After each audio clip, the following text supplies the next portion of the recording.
أما بعد فإن أحسن الكلام كلام الله وخير الهدي هدي محمد صلى الله عليه وآله وسلم وشر الأمور محدثاتها وكل محدثة بدعة وكل بدعة ضلالة وكل ضلالة في النار. قال الله تعالى في القرآن المجيد والفرقان الحميد: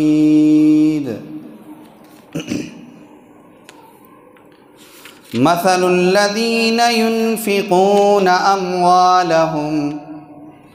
في سبيل الله كمثل حبة أنبتت 7 سنابل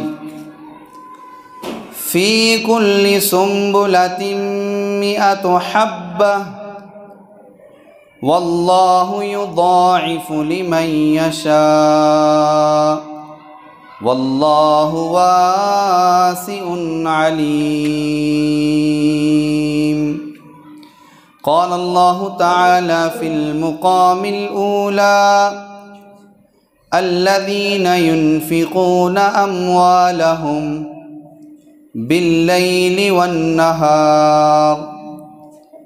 سرا وعلانية فلهم أجرهم عند ربهم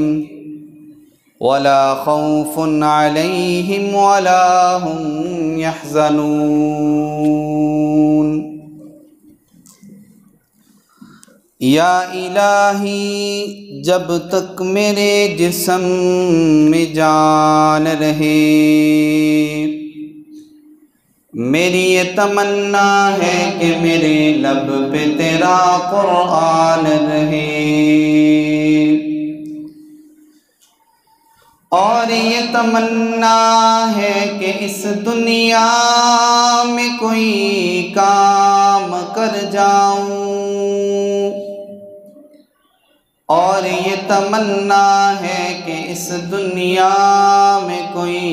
کام کر جاؤں،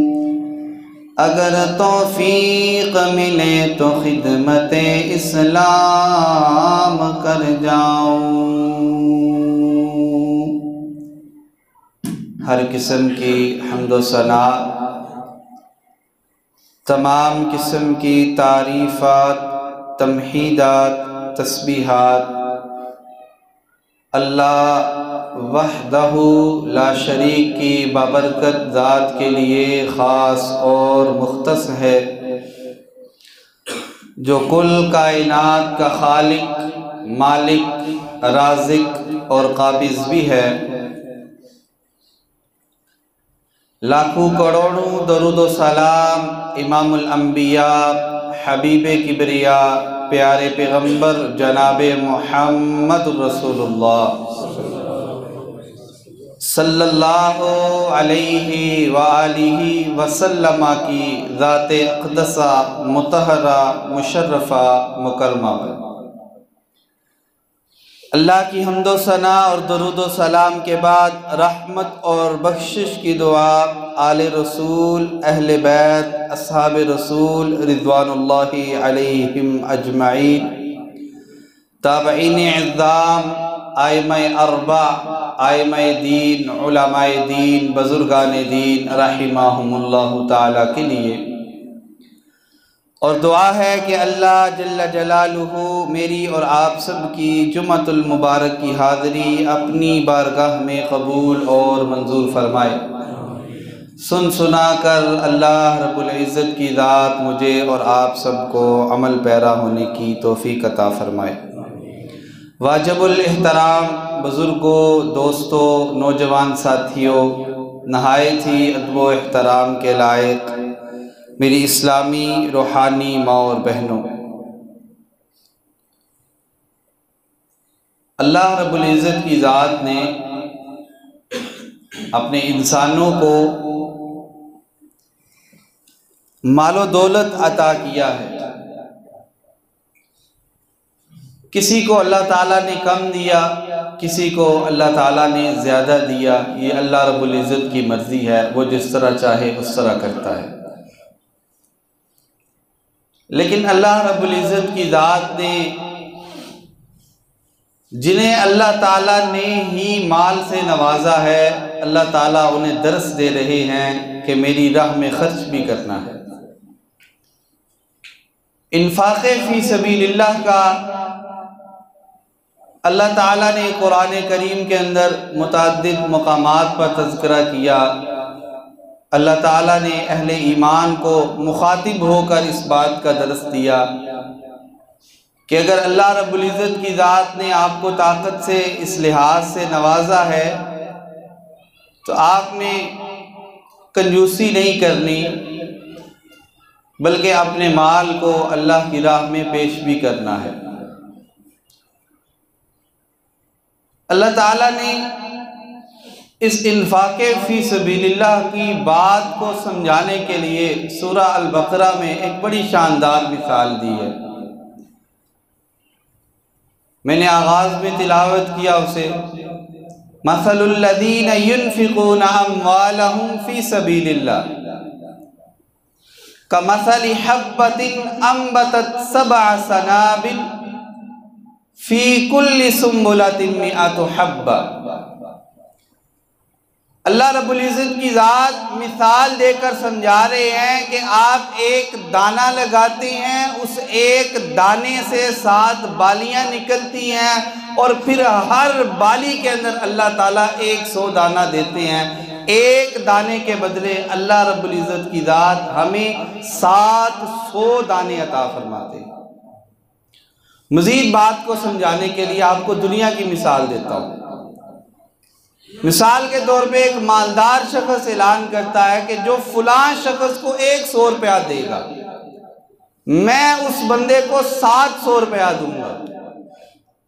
مالدار شخص اعلان کرے کہ فلاں بندے کو 100 روپیہ دینا ہے، آپ کا 100 روپیہ دینے کے بعد میری طرف سے آپ کو 700 روپیہ ملے گا۔ یقیناً ہم میں سے ہر شخص اس بات کی کوشش کرے گا کہ 100 دینا ہے، اس کے بعد 700 روپیہ مجھے مل جانا ہے جس کا مجھے منافع ہوگا۔ تو یقیناً ہمارا ایمان مضبوط ہونا چاہیے کہ جب ہم اللہ کی راہ میں 1 روپیہ دیں گے تو اللہ رب العزت کی ذات ہمارے 1 روپے کے بدلے کتنے دیں گے؟ 700 روپیہ اللہ تعالیٰ ہمیں اس کا ثواب عطا فرمائیں گے۔ اور اللہ تعالیٰ نے کسی جگہ پہ ارشاد فرمایا واللہ یضاعف لمن یشاء، ہو سکتا ہے میں 1 دانہ بیجوں میری 8 بالیاں نکل آئیں، میں 1 دانہ بیجوں 700 کی بجائے اللہ تعالیٰ 800 عطا فرما دیں۔ یہ یضاعف لمن یشاء ان لوگوں کے لیے ہے جن کے دلوں کے اندر اللہ کی خشیت موجود ہوتی ہے، جو خلوص الہی کے ساتھ اور خلوص کے ساتھ اللہ رب العزت کے آگے اپنے مال کو پیش کر دیتے ہیں۔ اللہ تعالیٰ واللہ یضاعف لمن یشاء کا مصداق ان لوگوں کو بنا دیتے ہیں۔ پھر اللہ تعالیٰ نے تھوڑا سا آگے اس بات کا تذکرہ کیا، الذین ینفقون اموالہم باللیل، ایسے میرے بندے جو اپنے مال کو صبح بھی، دن کو بھی، رات کو بھی خرچ کرتے ہیں، سرًا وعلانیۃ،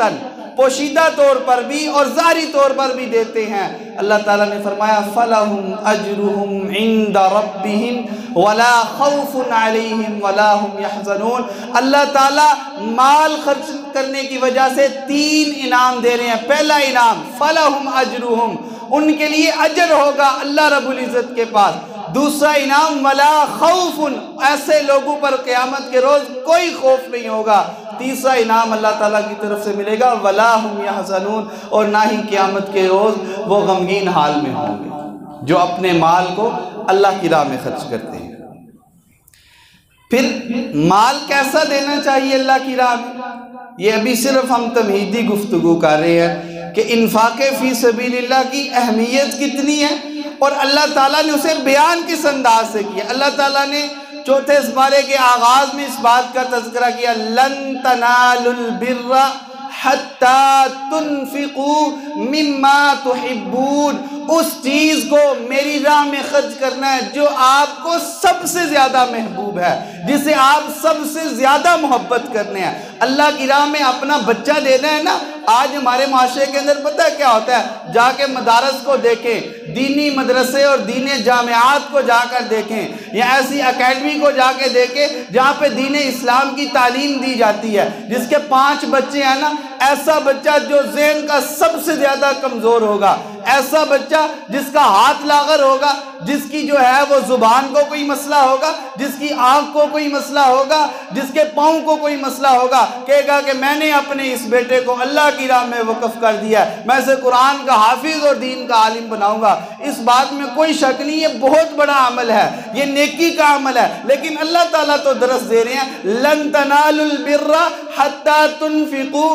مما تحبون، میری راہ میں جو چیز دینی ہے وہ چیز دینی ہے جو سب سے زیادہ محبوب ہو، جسے آپ سب سے زیادہ محبت کرتے ہیں، جو آپ کو اپنی جان سے زیادہ عزیز ہے۔ اسی آیت کریمہ کے نزول پر صحابہ کرام پتہ کیا رد عمل تھا؟ حضرت ابو طلحہ انصاری رضی اللہ تعالیٰ، حضرت انس رضی اللہ تعالیٰ بیان فرماتے ہیں، انصار مدینہ کے اندر سب سے زیادہ امیر جو صحابی تھے وہ حضرت ابو طلحہ رضی اللہ تعالیٰ تھے۔ جب اللہ کی یہ آیت نازل ہوئی، لن تنالوا البر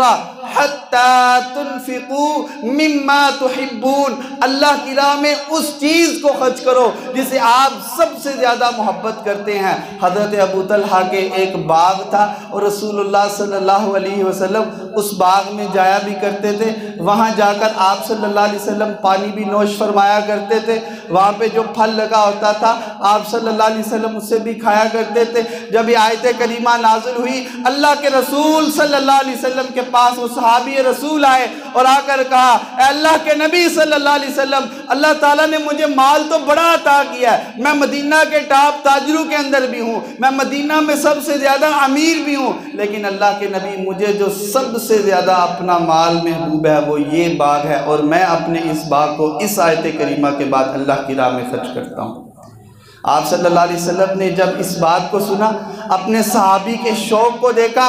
اپنے صحابی کی لگن کو دیکھا، اپنے صحابی کی اللہ کے احکام پہ محبت کو دیکھا، تو آپ صلی اللہ علیہ وسلم نے داد دی، شاباش ابو طلحہ، آپ نے بہت اچھا کام کیا، لیکن آپ صلی اللہ علیہ وسلم ظلم کرنے والے نہیں، آپ صلی اللہ علیہ وسلم زیادتی کرنے والے نہیں، دین اسلام کسی کے اوپر قبضہ جمانے والا نہیں۔ آپ صلی اللہ علیہ وسلم نے فرمایا، اگر آپ اسے سب سے زیادہ محبوب سمجھتے ہیں تو آپ اسے اپنے رشتہ داروں میں تقسیم کر دو۔ تو حضرت ابو طلحہ انصاری رضی اللہ تعالیٰ نے اپنے چچیرے بھائیوں اور اپنے کزنوں کے اندر اس باغ کو تقسیم کر دیا۔ یہاں پہ جو درس ملا ہے وہ یہ ہے کہ جب میں نے ایک کپڑا بھی اللہ کی راہ میں دینا ہے تو میں نے لوکل چیز نہیں اللہ کی راہ میں نہیں دینی، میں نے اگر کسی کو بسا اوقات گھر کا سامان دینا ہے تو ایسا تیل، ایسا گھی نہیں دینا جسے میں ذاتی طور پر ناپسند کرتا ہوں، اور میں وہی مال غریبوں کو دے دوں، وہی مال میں مساکین کو دے دوں، وہی راشن جو ہے میں ان گھروں کے اندر پہنچا دوں۔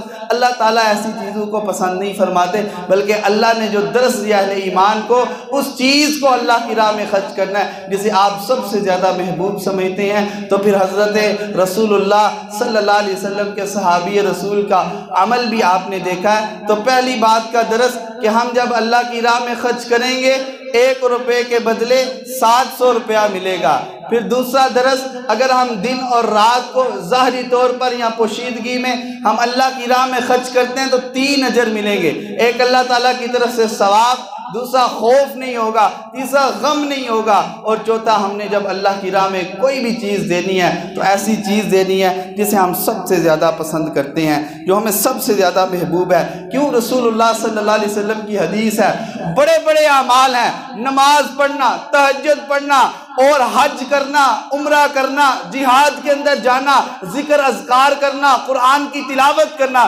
لیکن آپ صلی اللہ علیہ وسلم نے فرمایا 2 عمل ایسے ہیں جن پر عمل کرنے والے رشک کر سکتے ہیں، جو عمل کرنے والے اپنے آپ کو بڑا محبوب سمجھ سکتے ہیں، آپ نے اپنی حدیث کے اندر ارشاد فرمایا ایک ایسا بندہ جسے اللہ تعالیٰ نے قرآن پڑھنے کی توفیق عطا فرمائی اور صبح اور شام کو وہ قرآن کی تلاوت کرتا ہے، وہ اپنے آپ پر رشک کر سکتا ہے۔ اور دوسرا ایسا بندہ جسے اللہ تعالیٰ نے مال عطا کیا اور وہ مال اللہ کی راہ میں خرچ بھی کرتا ہے،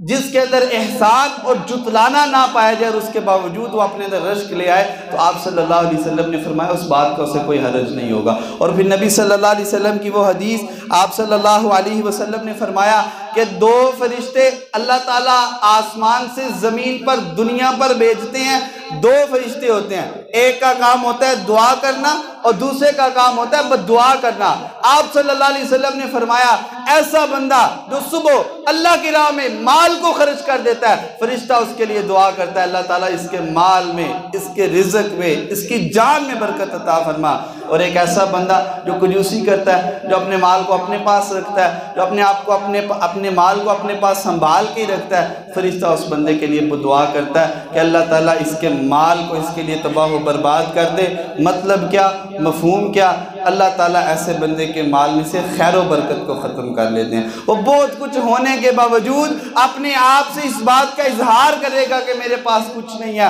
اور اس کی وجہ یہ ہوتی ہے کہ وہ اللہ کی راہ میں اپنے مال کو خرچ نہیں کرتے اور فرشتے کی اس بددعا کا مصداق بن جاتے ہیں۔ جو رسول اللہ صلی اللہ علیہ وسلم نے ہمیں بتایا کہ دو فرشتے آتے ہیں، ایک دعا کرتا ہے دوسرا بددعا۔ بددعا کرنے والا بددعا یہ کرتا ہے کہ اللہ تعالیٰ اس کے مال کو تباہ و برباد کر دے۔ مال تباہ نہیں ہوتا، اس کا کاروبار بسا اوقات تباہ نہیں ہوتا، اس کے پاس جو پیسہ، جو گاڑی، جو زینت ہوتی ہے وہ تباہ نہیں ہوتی، لیکن اللہ تعالیٰ حقیقت کے اندر جو خیر اور برکت ہوتی ہے اللہ تعالیٰ اس کو چھین لیتے ہیں۔ اللہ سے دعا ہے کہ اگر اللہ تعالیٰ نے ہمیں تھوڑا دیا ہے، اگر اللہ تعالیٰ نے ہمیں زیادہ دیا ہے، اللہ تعالیٰ ہمیں ہمیشہ ہر لمحہ ہر پل انفاق فی سبیل اللہ کا مصداق بنائے۔ انفاق فی سبیل اللہ ایک نفع بخش تجارت ہے، اللہ کی راہ میں دینا ایک نفع بخش تجارت ہے۔ یقیناً ایسے بھائی، ایسے بزرگ، ایسے دوست جو کاروبار کرتے ہیں، ان کا دل یہی ہوتا ہے کہ ہم نے جو کام کرنا ہے اس کے اندر ہمیں زیادہ سے زیادہ نفع ہی ملے، ہمیں زیادہ سے زیادہ فائدہ ہی ہو۔ تو رسول اللہ صلی اللہ علیہ وسلم سب سے پہلے اللہ رب العزت کی ذات نے کہا ان تقرضوا اللہ قرضا حسن،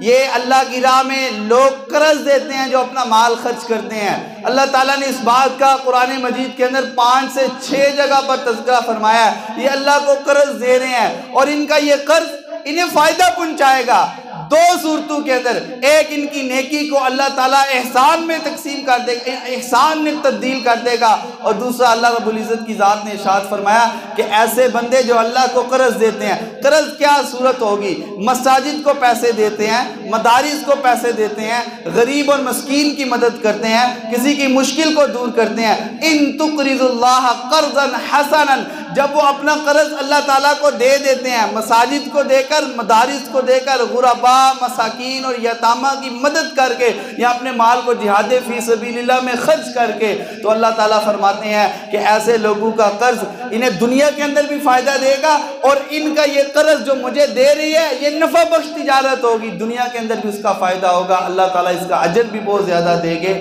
اور قیامت کے روز کس طرح اس کا فائدہ ہوگا؟ رسول اللہ صلی اللہ علیہ وسلم کی اس موقع پر 2 حدیث ہیں۔ پہلی حدیث آپ صلی اللہ علیہ وسلم نے فرمایا ایسا بندہ جو اپنا مال صدقے کی صورت میں دیتا ہے، قیامت کے روز جب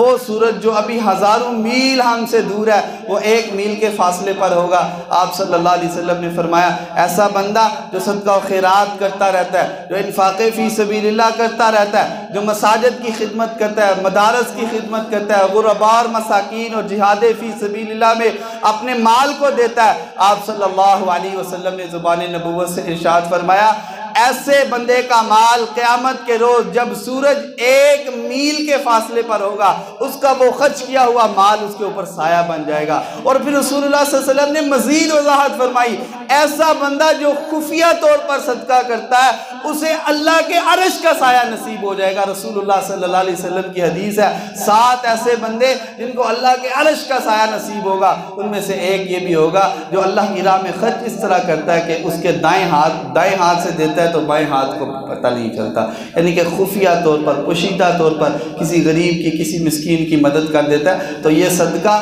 دنیا کے اندر بھی فائدہ مند، ان تقرضوا اللہ قرضا حسنا فیضاعف، یہ ہمیں اضافہ دے گا۔ پہلا اضافہ یہ ہوگا مال کے اندر برکت آئے گی، دوسرا اضافہ یہ ہوگا کہ قیامت کا جب دن ہوگا، سورج سوا نیزے پہ ہوگا، آپ صلی اللہ علیہ وسلم کی حدیث کے مطابق وہ ہمارا صدقہ، وہ جس طرح بھی ہم دیں، اگر پوشیدہ دیں گے تو اللہ کے عرش کا سایہ، اگر ہمارا پتہ بھی چل جاتا ہے تو وہ صدقہ ہمارے اوپر سایہ بن کے آئے گا اور اس سورج کی تپش سے ہمیں محفوظ رکھے گا اور اللہ تعالیٰ کے در تک ہمیں پہنچائے گا۔ دوسرا اس کا فائدہ یہ ہوگا، رسول اللہ صلی اللہ علیہ وسلم کی حدیث کے مطابق آپ صلی اللہ علیہ وسلم نے فرمایا، دنیا کے اندر اگر کوئی بندہ کسی کی مشکل کو دور کرتا ہے، کسی کو پیسے کی ضرورت ہے،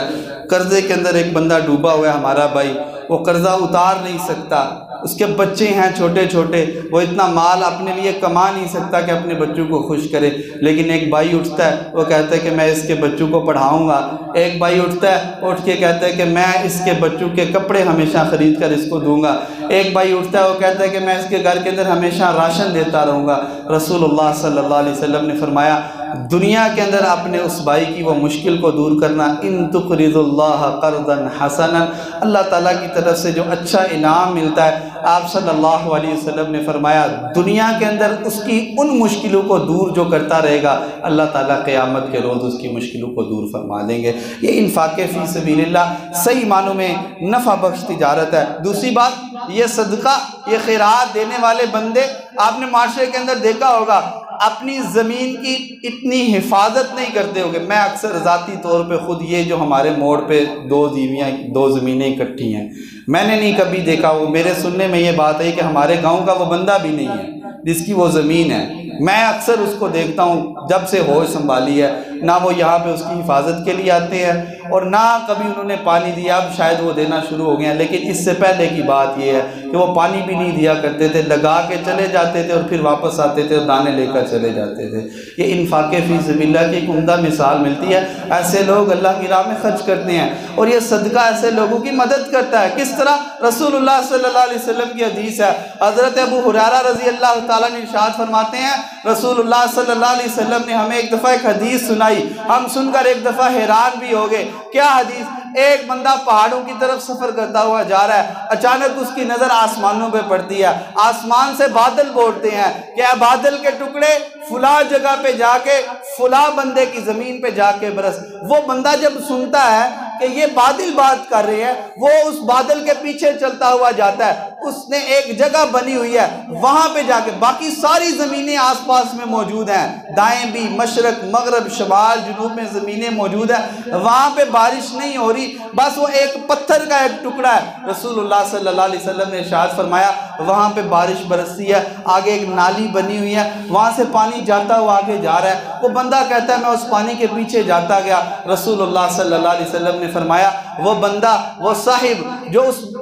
چٹانوں کے پاس گیا، اسے اس بادل کی آواز سنی، پھر پانی آیا، پھر اس پانی کے پیچھے پیچھے گیا جہاں پہ زمین تھی، وہاں پہ اس ایک بندے سے ملاقات ہوئی، اس سے کہا کہ بھائی تمہارا نام کیا ہے؟ کہا جس طرح تم نے بادل سے آواز سنی ہے کہ فلاں کی زمین پہ جا کے برس، میرا نام وہی فلان ہے، یعنی کہ حدیث کے اندر اس کے نام نہیں ملتے۔ اس نے کہا آخر کیا وجہ ہے یار، 5 زمینیں موجود ہیں، کسی اور کی زمین پہ بارش نہیں ہوئی، کسی اور کی زمین کو یہ فائدہ نہیں ملا، آپ کی زمین کو یہ فائدہ کیوں ملا؟ کہا میں اللہ کا اس لحاظ سے محبوب بندہ ہوں، جب یہاں سے مجھے فصل ملتی ہے میں 3 کام کرتا ہوں۔ پہلا کام میں اللہ کی راہ میں صدقہ دے دیتا ہوں، یعنی کہ جو اس کا حق ہوتا ہے، جو اس فصل کا حق ہوتا ہے، اگر میں نے گندم لگائی ہے، اگر میں نے چاول لگائے ہیں یا دیگر ایسے اناج جن پر اللہ تعالیٰ نے عشر کو رکھا ہوا ہے، وَآتُوا حَقَّهُ يَوْمَ حَصَادِهِ، اس کو کاٹتے وقت اس کے حق کو ادا کر دو۔ کہا میں پہلا کام یہ کرتا ہوں کہ میری اس فصل سے جو صدقہ بنتا ہے میں فوری طور پر ادا کرتا ہوں۔ دوسرا،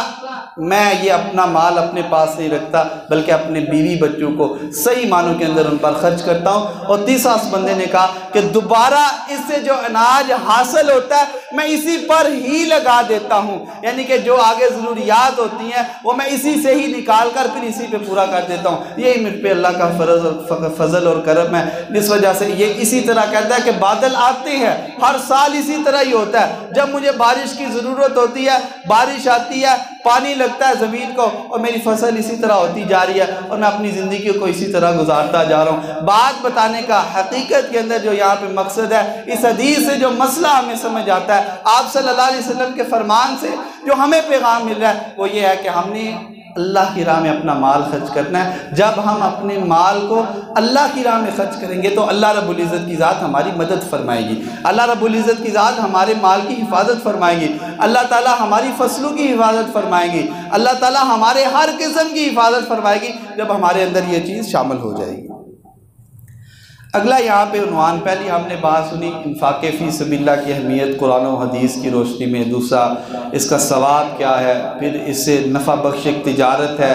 دوسرا یہ کہ اللہ تعالیٰ جو ہے ایسے بندوں کی فرشتے ایک لحاظ سے آپ یاری کرتے ہیں، یعنی کہ فرشتے حفاظت کرتے ہیں، اللہ حفاظت کرتا ہے جو اپنی مال کو اللہ کی راہ میں خرچ کرتے ہیں۔ دوسرا آگے انفاق فی سبیل اللہ کی مختلف اقسام کون سی ہے کہ میں اپنے مال کو کہاں پہ خرچ کروں۔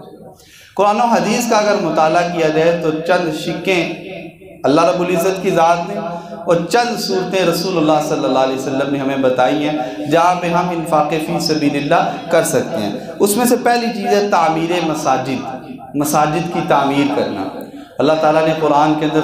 سورہ توبہ کے اندر ارشاد فرمایا انما یعمر مساجد اللہ کمن آمن باللہ والیوم الآخر، اللہ کی مساجد کو تعمیر وہ بندے کرتے ہیں جو اللہ اور اس کے رسول پر ایمان رکھتے ہیں۔ پھر رسول اللہ صلی اللہ علیہ وسلم کی وہ حدیث جس میں آپ صلی اللہ علیہ وسلم نے فرمایا من بنا للہ مسجدا بنى اللہ لہ بیتا فی الجنہ، جس نے دنیا کے اندر دنیا کی زمین پر اللہ کی ایک مسجد کو تعمیر کیا اللہ کی رضا اور اللہ کی خوشنودی کے لیے، رسول اللہ صلی اللہ علیہ وسلم نے فرمایا اللہ تعالیٰ ایسے بندے کا گھر جنت کے اندر بنا دیتے ہیں۔ صرف مسجد بنانی نہیں ہے، بنانے کے بعد اس مسجد کو بھول نہیں جانا بلکہ ہمیشہ اس مسجد کے ساتھ ہمیں منسلک رہنا چاہیے۔ میں نے ایک مسجد تو تعمیر کروا دی لیکن اس کے بعد میں اسے بھول جاؤں، اس کا خیال نہ رکھوں، اس کو آباد کرنے کی کوشش نہ کروں تو یہ غلط بات ہے۔ انشاءاللہ تعالیٰ اسی بات سے ہم آگے اگلا خطبہ جمعہ میں بات کریں گے کہ انفاق فی سبیل اللہ کی مختلف اقسام کون سی ہیں، ایسے اعمال جس سے بہت بڑا مال خرچ کیا ہوا ضائع ہو جاتا ہے، اور آخر پر انشاءاللہ تعالیٰ اگلے خطبہ میں ہم زکوٰۃ سے متعلقہ مسائل پڑھیں گے۔ اللہ تعالیٰ جو آج سنا ہے سنایا ہے، اللہ تعالیٰ مجھے اور آپ کو عمل پیرا ہونے کی توفیق عطا فرمائے۔ قل ان صلاتی و نسکی و محیای و مماتی للہ رب العالمین۔